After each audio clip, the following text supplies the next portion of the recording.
you're not understanding a lot here. There's so much that you're not understanding.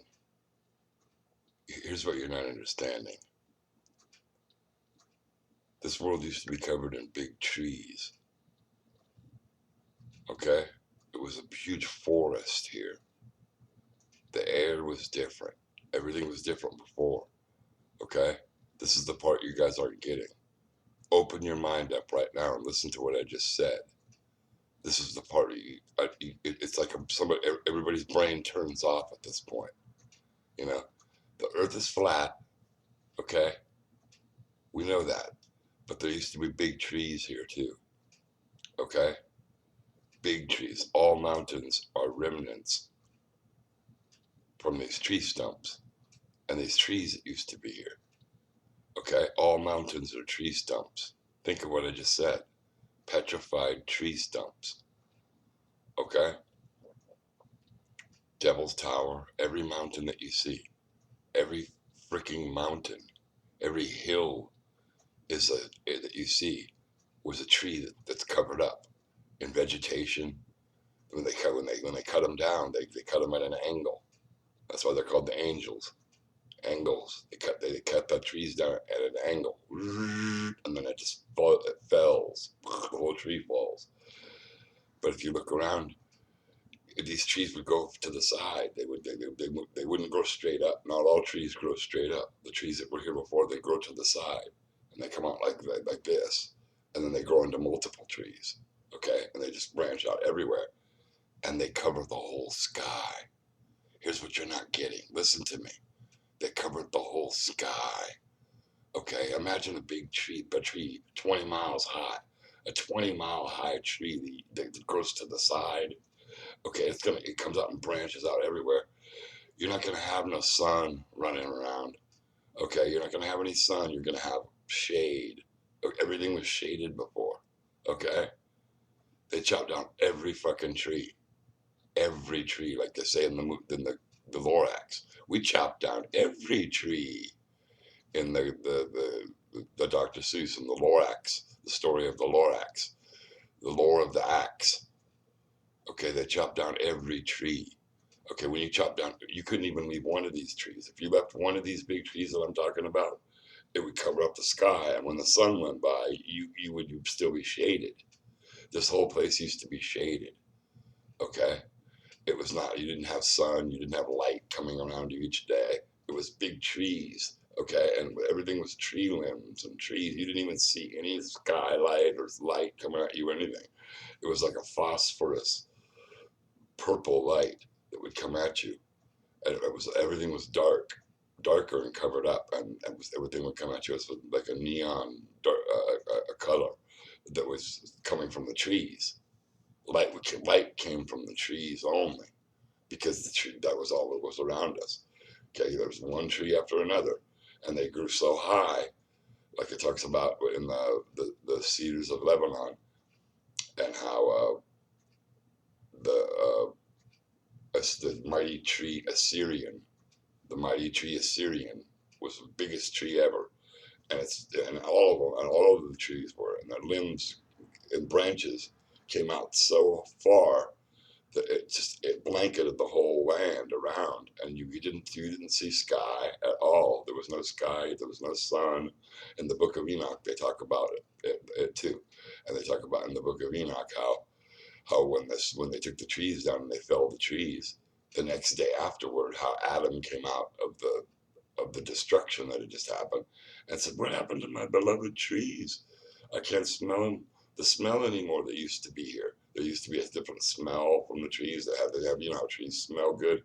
That's how the whole place smelled here. It had a nice, beautiful aroma that would come through, and there was no sun, and you could see, all the sky was covered up with leaves and branches and trees and branches, and it looked like that's all you saw. So we were living in trees everywhere. Everything you saw was trees.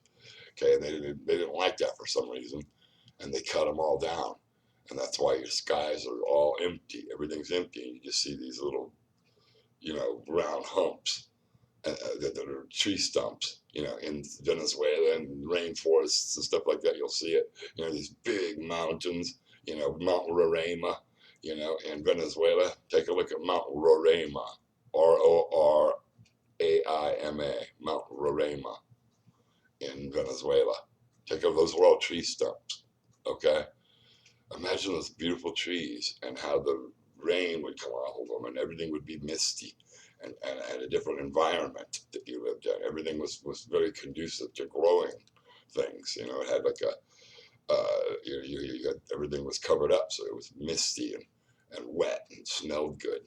And imagine the nutrients in that. Well, that's all gone now. So that you look around, you see the remnants of this, and that's what you people aren't getting. Okay, the devastation that's here. You didn't understand what I just said. Right there, right through you, right over your head. This place used to be covered in big trees. That's amazing. Okay, so the sun is it comes from a tree at the North Pole. That's why the sun circles around each day and goes back to the North Pole, because it comes from the tree of life. Okay, it has to. It has to. Okay, I haven't seen that yet. That's why we need to follow the sun. Okay, we need to find out where the fucking sun goes. Okay, where does it go? Okay, where's that damn thing going at night or wherever it takes off to and comes around each day? Because it comes around this way each day, and in the middle, there's something there in the middle that it's going to, that's attracted to each day, just like the magnet is pointed to the north. It's attracted to the north. The sun comes around each day and heads to the North Pole. If you watch it, it comes around to the east, and then it comes around to the west here, and then it circles around and goes north. Why is it going north? Because it needs to. It's attracted to the Mount Meru, just like I'm talking about. Like all compasses are pointed to north, so is the sun. So it's attracted to the North Pole too. It's just coming around the North Pole and creating your aurora borealis lights. Every time it comes around in the day, it comes around at the nighttime and it's reaching the aurora, and that's what happens over in Alaska, in North Pole, Alaska. You're getting the aurora borealis right now. Right now, when I'm awake, right now, there's aurora borealis going on in Alaska. That's why I'm leaving. I'm going to North Pole, Alaska. I'm moving there to anywhere the aurora is at. You can find it in Dutch Harbor, Alaska, too. That's where the Smoky God, the book The Smoky God, was. That's where Jules Galdea took off on his journey in the book The Smoky God. He took off from Dutch Harbor and reached the North Pole that way and saw the magical lands that I'm talking about, where the trees were still at again. The big trees were. Everything was huge. There was giant people. He met a 15-foot tall giant, bunch of giant people that lived a life that we don't live. They were into horticulture and growing plants and music. And they pulled up on the pleasure ship Naz. It was called the NAZ, the pleasure ship. They pulled up at the river Hiddekel. He took the river, Jules and his father took a ship. They took their father's ship and they said, let's go north. Let's see what's there. They were excited. Father and son. This is a book called The Smoky God. You need to read it. The Smoky God. And they took off together and wanted to find out what's at the North Pole. And their journey was amazing. It was amazing how everything changed. And, I don't know if it's all true exactly, because, it could be twisted just a little bit, but it could be. It could be. All of it could be true. It could be 100% true, and they're just perceiving it exactly like they saw it. But it still could be skewed just a bit. But I think the essence of it could be true. And it sounds like it is, man. Everything points to it. And but it's an interesting book, and he wrote this. He said all this before he was on his deathbed, and how he went there, and there's this race of people that were not like us.